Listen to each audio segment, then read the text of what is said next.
जब हम एक्सपेक्ट कर रहे हैं कि कोई ब्रेक थ्रू होने वाला है, तो इस वक्त अब आपको क्या लगता है कि क्या होने जा रहा है आइंदा चंद घंटों के अंदर? मेरा ख्याल है पाकिस्तान के साथ ज्यादती हुई है, क्योंकि पाकिस्तान ने गारंटी ली हुई थी सऊदी अरेबिया से भी और ईरान से भी, और ईरान को ये मुतला किया था कि हम अगर फ़र्ज़ करें कि ईरान और सऊदी अरब के दरमियान टाई हो जाए तो हमारी मजबूरी है कि हमें सऊदी अरब के साथ खड़ा होना पड़ेगा। उसकी 3 वजूहात हैं। एक तो ये कि हमारा कॉन्ट्रैक्ट है उनके साथ और हम इस कॉन्ट्रैक्ट को ब्रीच नहीं कर सकते इस वक्त, और दूसरा ये है कि हमारे तकरीबन वहाँ पे 30 से 35 लाख लोग हैं जो वहाँ पे रोज़गार कर रहे हैं, और वो हमारा असासा भी हैं और फॉरेन रेमिटेंस भी आती है, और पूरे अरबों के अंदर जो है 60 से 70 लाख बंदा है पाकिस्तानी, और वो ज़ाहिर रोज़गार भी वहाँ से आ रहा है और रेमिटेंस भी आ रही है, तो हम उन लोगों को भी टेक केयर करना हमारी ज़िम्मेदारी है। और तीसरी जो वजह यह है कि सऊदी अरब के साथ हमारी एक अकीदत का रिश्ता भी है, और हम इस रिश्ते को भी टूटता हुआ नहीं देख सकते या सऊदी अरब को परेशान हाल नहीं दे सकते। और चौथी वजह यह है कि सऊदी अरब ने हमेशा हर वक्त पाकिस्तान की मदद की है और हर मुश्किल वक्त में हमारे साथ खड़ा हुआ, और इस वक्त भी स्टेट बैंक ऑफ पाकिस्तान में उनके पैसे पार्क हैं, जिनकी वजह से IMF से हमारी जो जान बची हुई है, इस तरह कह लें आप। तो ईरान ने कमिटमेंट की थी कि वो, क्योंकि पाकिस्तान ने गारंटी दी हुई है, तो वो सऊदी अरब के ऊपर हमला नहीं करेगा, और सऊदी अरब को भी पाकिस्तान ने बड़ी हद तक रोका हुआ था कि आपके ऊपर कुछ भी हो जाए आपने रिएक्ट नहीं करना। आज भी सऊदी अरब की तरफ से कोई रिएक्शन नहीं आया, सिर्फ उन्होंने 7 बैलिस्टिक मिसाइल थे ईरान के जिनको उन्होंने टर्मिनेट किया है या उनको इंटरसेप्ट किया है, इसके अलावा सऊदी अरब ने अभी तक वहाँ से हमला नहीं किया।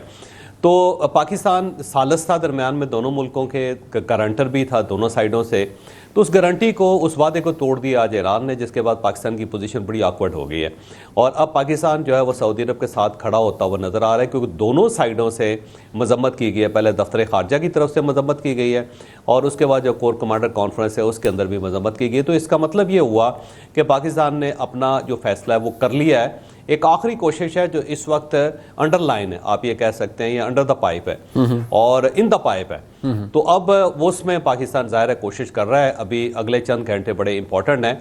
इन चंद घंटों के अंदर अगर कोई सीज़ फायर हो जाता है और कोई ऐलान हो जाता है ये ईरान की तरफ से, वाकई कोई एक उम्मीद अफसा किस्म का पैगाम आता है तो ठीक है, वरना मेरा ख्याल ये है कि पाकिस्तान रात 12 बजे के बाद पीछे हट जाएगा, और फिर ये ईरान के साथ जो है ना हमारा ताल्लुक़ है, एक जज्बाती ताल्लुक़ है, मजहबी ताल्लुक़ है, एक हमसाये का ताल्लुक़ है, वो कायम रहेगा।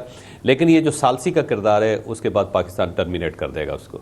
तो साहब, अगर खुदा न खास्ता एक ऐसी सूरत हाल के अंदर जहाँ आप ये कह रहे हैं इसके मुख्तलिफ फिर इसके नताइज निकल सकते हैं, तो हमारे लिए क्या फिर सिचुएशन ऐसी हो जाएगी कि हमें, क्योंकि हम एक डिफेंस एग्रीमेंट के अंदर हैं, हमें सऊदी अरेबिया के साथ खड़े होना है, और अभी भी आज जिस तरह आपने खुद राइटली पॉइंट आउट किया कि ना सिर्फ दफ्तर खारजा बल्कि कोर कमांडर्स कॉन्फ्रेंस के अंदर भी इसकी मजम्मत की गई है, तो क्या पाकिस्तान सिर्फ सालिसी से पीछे हटेगा या पाकिस्तान की पोजीशन में कोई और भी तब्दीली आप एक्सपेक्ट करते हैं?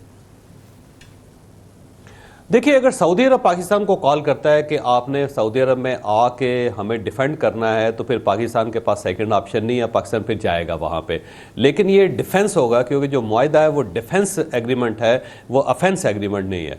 पाकिस्तान हमला नहीं करेगा ईरान के ऊपर, लेकिन अगर कोई सऊदी अरब के ऊपर हमला होता है तो पाकिस्तान उसको डिफेंड ज़रूर करेगा, क्योंकि ज़ाहिर है अमेरिकन जो हैं उनका वहाँ पे मौजूदगी है, लेकिन इक्विपमेंट है उनका, लोग भी उनके हैं, लेकिन सऊदी अरब नहीं चाहेगा कि वो लोग विजिबल हों या अमेरिकन जो है वो नज़र आए हर जगह पे कि वो बंदूकें लेके, राइफलें लेके या मिसाइल लेके या रॉकेट लेके वो सड़कों के ऊपर खड़े हैं, और वो भी हरमैन शरीफ फैन के अंदर। तो वहाँ पे ज़ाहिर है आपको एक मुस्लिम आर्मी चाहिए। तो इस वक्त 3 आर्मीज़ हैं जिनको ये टास्क दिया जा सकता है। एक मिस्र है, लेकिन मिस्र के ऊपर बहुत ज़्यादा एतमाद सऊदी अरब को नहीं है, क्योंकि सऊदी अरब के पहले भी मिस्र के साथ ताल्लुकात ख़राब हो चुके हैं। दूसरा, वो बहुत ज़्यादा इसराइल के साथ है, उसके साथ टिल्ट है उसका, और उसका प्रॉपर एग्रीमेंट भी है। तो सऊदीज़ अवाम जो है वो पसंद नहीं करती मिस्रियों को। दूसरा तुर्किया है, लेकिन तुर्किया के साथ सऊदी अरब का एक पुराना प्रॉब्लम है, क्योंकि 500 साल जो हिजाज़ है वो सारा आप ये समझ लें कि इराक़ और ईरान के बॉर्डर से लेके वो जॉर्डन तक, बल्कि बैतुल मक़दस तक सारा इलाका जो है वो तुर्किया सल्तनत का, उस्मानी सल्तनत का हिस्सा था। तो वो ज़ाहिर है इन तमाम अरबों ने उस्मानी खिलाफत से आज़ादी हासिल की है, तो एक दरमियान में एक नफ़रत की दीवार मौजूद है। तो तुर्किया जो है उसकी तरफ भी सऊदी अरब नहीं जाएगा। और तीसरा जो मुल्क बचता है वो पाकिस्तान बचता है, और पाकिस्तान के साथ एक दिफाई मुआहदा भी है। तो डेफिनेटली फिर सऊदी अरब पाकिस्तान को कॉल करेगा, पाकिस्तान से रिक्वेस्ट करेगा, और पाकिस्तान ज़ाहिर एक मुआहदे के अंदर है, पाकिस्तान को वहाँ पर जाना पड़ेगा।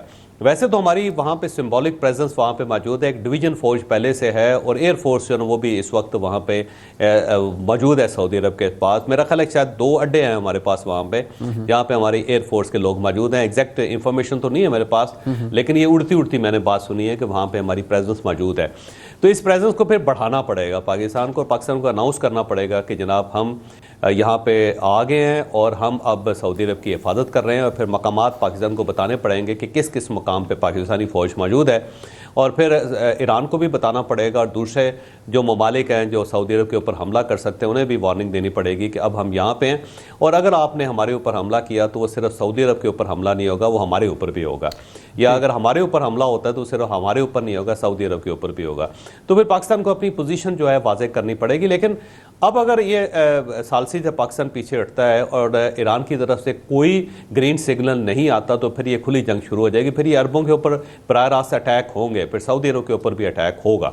ये आप जहन में रखें क्योंकि फिर ईरान सब्र नहीं करेगा, फिर ईरान जो उसकी तरफ से रिएक्शन आएगा, और एक लाइन में जितने भी ममालिक हैं फिर उसके ऊपर वो अटैक शुरू कर देगा। और ज़ाहिर है फिर पाकिस्तान को अपनी पोजीशन लेनी पड़ेगी। पाकिस्तान इस पोजीशन में नहीं है कि अब वो सऊदी अरब से पीछे हट सके। अच्छा चौधरी साहब, ज़रा इसको क्या आपके मुशाहिदे से ये यकीनी तौर पे चीज़ गुजरी होगी कि ईरान के अंदर भी एक कहा जाता है कि एक डीपनिंग क्राइसिस मौजूद है, कि जो ईरानी सदर हैं उनकी पोजीशन में फ़र्क है, और वो शायद एक्यूज़ भी कर रहे हैं। मैं एक स्टोरी पढ़ रहा था जिसमें वो ये एक्यूज़ कर रहे हैं जो ईरान के IRGC के कमांडर्स को कि आप सीज फायर के इम्कानात को आप डिवाइड है वहाँ पे। तो ऐसी सूरत हाल के अंदर बड़ी खौफनाक डिवाइड है सर। ठीक, तो ये एक डीप स्टेट है, सीरियस डिवाइड है वहाँ पे 2 गवर्नमेंट्स हैं।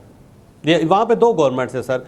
एक गवर्नमेंट पॉलिटिकल गवर्नमेंट है जिसको मसूद पज़ेश्कियान जो है वो हेड कर रहे हैं, और अब्बास अरागची साहब जो है ना उसके वज़ीर ख़ारजा हैं। ये पॉलिटिकल गवर्नमेंट है, और ये पॉलिटिकल गवर्नमेंट जो है मामलात को सेटल करना चाहती है। वो समझती है कि हमारे पास 2 ही ऑप्शन है, या हम जंग से पहले समझौता कर लें, मुआहदा कर लें और आपको बचा लें, या फिर जंग के बाद जब हमारे पास कुछ ना बचे, ना पुल हो, ना कोई यहाँ पे पावर प्लांट हो, ना यहाँ पे इंटरनेट हो, ना यहाँ पे पानी के कुएँ हो, और हर तरफ जो है बारूद हो, बदबू हो, लाशें हो, और उसके बाद हम मुज़ाकरात कर लें। तो पॉलिटिकल गवर्नमेंट ये कह रही है कि हमारे पास दरमियान का ऑप्शन कोई नहीं है, हमारे पास ऑप्शन सिर्फ एक ही है कि हम किसी तरीके से अपने मुल्क को बचा लें, और वो मामला सेटल करना चाहते हैं। इस वक्त भी हुकूमत पाकिस्तान के साथ जो राब्ते में है यही लोग हैं। और दूसरी जो गवर्नमेंट है वो पासदारान की गवर्नमेंट है, लेकिन पासदारान जो है उनके पास पावर है, गवर्नमेंट नहीं है। और ये जो मसूद पज़ेश्कियान है इसके पास गवर्नमेंट है लेकिन पावर नहीं है। तो वहाँ पे ये क्राइसिस है, और पासदारान जो है उनको डेवलप ही इस तरीके से किया गया है कि उन्होंने शहीद होना है, उन्होंने या जान देनी है या फिर जान लेनी है। तो उनके पास कोई ग्रे एरिया नहीं है कि हमने कोई दरमियान का रास्ता भी निकालना है। देखें, शहादत जो है वो मुसलमान के ईमान का हिस्सा है, और हर मुसलमान जो है ना शहादत की मौत चाहता है, इसमें कोई शक नहीं है। लेकिन ये इंडिविजुअल और इनफरादी इशू है।